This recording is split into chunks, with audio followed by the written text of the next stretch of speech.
anak-anak hebat, berjumpa lagi dalam pembacaan kitab Amsal.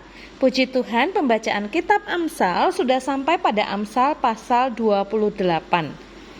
Ayatnya cukup banyak, ada 28 ayat, dan untuk mempersingkat durasi, Bu Dewi hanya akan membaca ayat yang ke-10. Tapi anak-anak tetap membaca dari ayat 1 sampai 28 ya. Siapa menyesatkan orang jujur ke jalan yang jahat akan jatuh ke dalam lubangnya sendiri, tetapi orang yang tak bercela akan mewarisi kebahagiaan. Amin. Anak-anak, dunia saat ini dilanda dengan krisis kepercayaan. Banyak loh orang-orang yang sudah tidak lagi mementingkan atau memegang teguh suatu kepercayaan. Sulitnya hidup, persaingan yang semakin banyak dan sebagainya membuat orang melakukan berbagai cara untuk mendapatkan keuntungan, termasuk cara-cara yang tidak berkenan di hadapan Tuhan. Orang dunia ini bahkan berpikir bahwa jujur itu sama dengan hancur. Anak-anak pernah dengar istilah jujur ajur? Nah, itu prinsip orang dunia. Oleh karena itu, sulit sekali saat ini menemukan orang yang jujur. Seringkali orang yang dipercaya malah justru merusak atau memanfaatkan kepercayaan yang diberikan supaya dapat mengambil keuntungan sebanyak-banyaknya.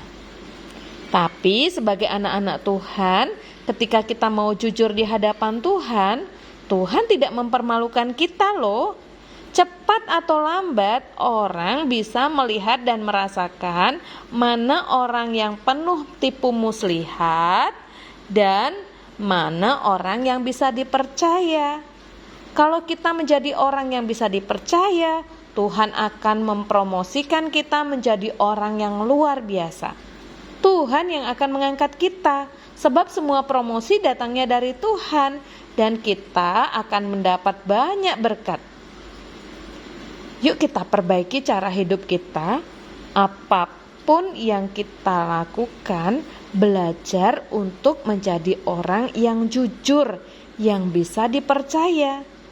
Jujur dalam perkataan, jujur dalam perbuatan, dan juga dalam segala hal. Tuhan akan menolong kita dan memampukan kita serta memberkati kita. Amin. Nah anak-anak, untuk tugas yang Bude berikan dari kitab Amsal pasal 28 ini, yang pertama, kalian menghafal ayat 10 dari Amsal 28. Khusus anak-anak batita atau yang belum bisa baca, menghafal ayat yang bagian A saja ya. Siapa menyesatkan orang jujur ke jalan yang jahat akan jatuh ke dalam lubangnya sendiri. Ya sampai situ. Nah untuk anak-anak yang kelas 1 sampai dengan kelas 6 menyelesaikan ayat 10 ini dihafal ya untuk perbendaharaan kalian. Dan kemudian tugas yang kedua, silahkan memilih lagu yang cocok untuk Amsal 28 ini. Kalian bisa memilih dari ayat mana saja lagunya atau juga boleh dari ayat yang ke-10. Oke anak-anak hebat, sampai ketemu lagi dalam Amsal berikutnya. Tuhan Yesus memberkati, bye.